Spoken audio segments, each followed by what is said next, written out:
Location કહું તો કાંઈ ન ઘટે. કાલાવ રોડથી 300 મીટરના અંતરે, અને આ જોઈ રહ્યા છો 186 વારનો પ્લોટ સેલ આઉટ કરવાનો છે. આ જે પ્લોટ રહેવાનો છે છાપરાથી 2 કિલોમીટર અને મેટોડાથી 5 કિલોમીટરના અંતરના જે બેનો વચ્ચેનો કાલાવડ રોડ છે ને એના ઉપરનો આ પ્લોટ રહેવાનો છે 186 વાર.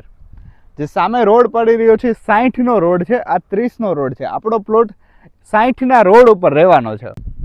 આ જે રહેવાનો છે આખો ઇન્ડસ્ટ્રીયલ એરિયા રહેવાનો છે. તમે આ શેડ કે નવો બિઝનેસ સ્ટાર્ટ કરવા માટે કે પછી બેસ્ટ ફોર ઇન્વેસ્ટમેન્ટ માટે પણ આ પ્લોટ ખરીદી શકો છો. સામે તમે જોઈ શકો છો શેડ બનેલા છે અને સામે જ ઇન્ડસ્ટ્રીયલ ઝોન બીજો આવી રહ્યો છે, તો એના માટે પણ તમે ખરીદી શકો છો. ભાવની જો વાત કરું તો 22,000 રૂપિયા વારે ભાવ રહેવાનો છે અને એ પણ નેગોશિયેબલ. ખીરસરા ગામનો સર્વે નંબર રહેવાનો છે કાલાવ રોડથી તદ્દન નજીક 300 મીટરના અંતરમાં. અને જો આ પ્લોટ વિશે તમારે વધારે માહિતી જોઈતી હોય તો નીચે નંબર આપેલો છે, તમે એના ઉપર ફોન કરી વધારે માહિતી મેળવી શકો છો.